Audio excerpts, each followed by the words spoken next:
this video I'm going to be explaining how we can use RF diffusion to generate proteins. So RF diffusion is a software developed to design new proteins, but first we need to get into what proteins are. And proteins are made up of chains of amino acids like this one, and they all have a pretty similar structure. They have the N, the alpha carbon, and the C double bond O. And on each alpha carbon, there's a different R group, and this is an alanine, for example, so it has a methyl group attached. And in the human body, there are 20 different types of amino acids, and each one of them has a different amount of polarity that allows for different non-covalent interactions. But for the software, what they're able to do is they're able to figure out a way to just eliminate them down to one. And the way that they did this is by essentially removing the R group, so we were just looking at the backbone. So for this video, we'll be using Lego 2x4 bricks of all colors to represent the backbone. And so, first, we need to understand that with RF diffusion, they adapted a process from AI image generation, and that there are two phases. So first we need to work on making sure that we can train the model.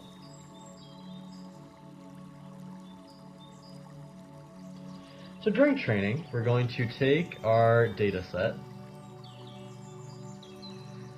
and we're going to take like a protein like this, or several that we're interested in. I made this duplicate here just to show. And we're going to distort or diffuse it a random amount. And so here's what I'm going to do. I'm going to just go like this. Now I'm going to try and rebuild real quick here, and we'll see what happens. Okay, and so this is going to be my prediction right now.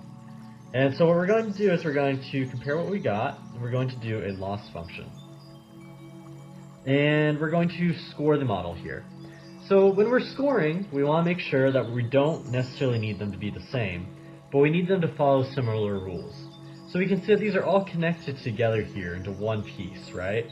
But here, there are two pieces, and there are all these weird connections and weird distances. So this model would receive a very poor score. But what the model is going to do, the software, is remember the prediction that it got.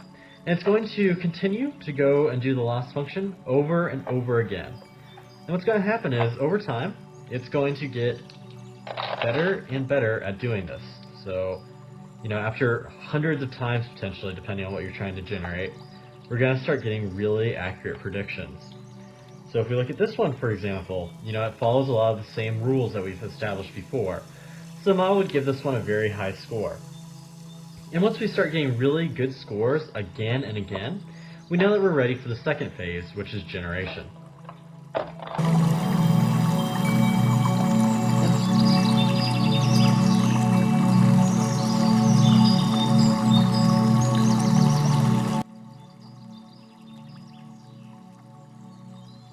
In generation, what we're going to do is we're going to start from something called Gaussian noise.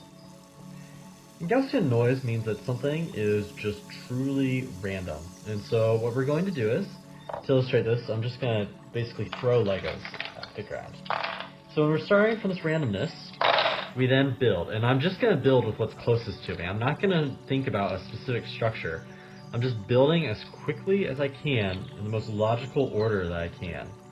So I'm just bringing what's closest here, and I'm using that to get my structure, right? So because of that, I got a design like this. That's fine. But a question that I get a lot is, why aren't we just getting one design?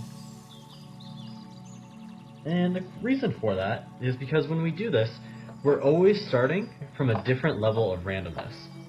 So here's what I'm going to do. I'm going to do that again. I'm going to take a bunch of amino acids, and I'm just going to throw them again. But this time I got a slightly different structure, right? So I'm going to go like this. And I'm just building with the closest ones I can to me. In a different order, right? So you can see this when I just built it as quickly as I could, I got a different structure, right? And this is actually what we want. We want lots of different design candidates, so that way we can have lots of potential solutions.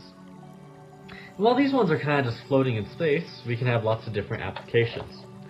So here's something that I designed that I'm going to label as, maybe a venom or a harmful particle.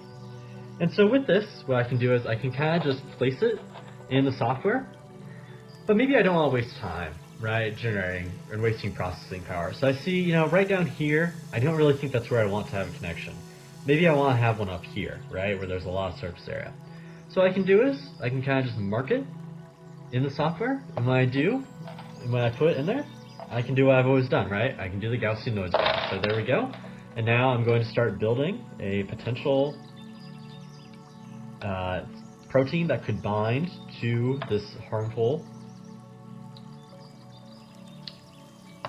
Sorry. It's not always perfect.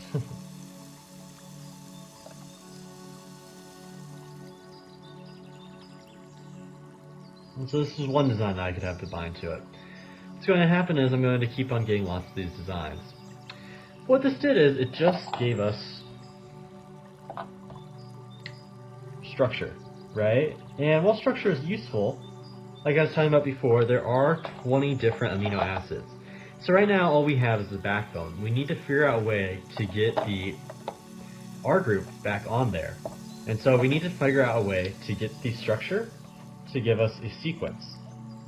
And the solution that they came up to do that is something called a protein MPNN. What this does is it kind of, or ligand MPNN, depending on what you're using.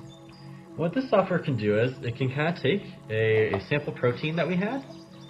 For here, what I'm going to do is I'm going to use this one we previously generated, and what it'll do is it'll kind of start probably in the middle, and it'll look at what's around it, right? And based on the distances that's measuring between different amino acids, it's going to know, okay, what's possible here. So we could say, okay, this one's kind of more buried in the protein, right? And so because of that, what I might do is I might attach a small polar group, or a small non-polar group, excuse me. And we'll know that because of the interactions. But then, based on distances of other ones, you know, maybe I think that this angle here means that there's some sort of polar, stronger interactions going on. And so, you know, I'll add larger, more polar groups there to kind of show that interaction is occurring. So because of that, we're going to keep on getting all these new designs. So I'm going to keep on keeping that in mind, and I'm going to keep on filling it in. So maybe I think, okay, this one's polar. Very small. This one might be more polar. You know, the software is really good because it's been trained a lot on these distances, and so because of that, it will give us, you know, these feasible designs. And so once it's done that, then we are ready to actually, you know, start putting in this protein into our software.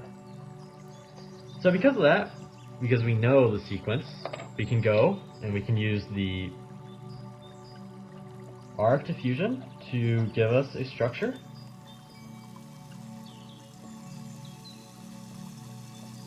Then we can get a sequence through protein MPNN. And with that, then we can start to actually generate solutions through the traditional ways of expression. And so this is really important because now we're able to get all sorts of different solutions. And it's becoming more and more crucial. In 2024, the Nobel Prize in Chemistry was given to David Baker for his work in helping develop the software. And so this is becoming really exciting in biochemistry because we know that there are all sorts of different applications. And so they're finding that, you know, it can be used for things such as antivenoms. This is a very prominent one because it's an issue. And then also, you know, there's things such as drug delivery. But more recently, what they've also been able to work on through collaborations is applications outside biochemistry. And so this has included things such as, you know, working in computer chips. So it's very exciting to see a lot of the expanding applications that they are making. Sure. So thank you very much for listening.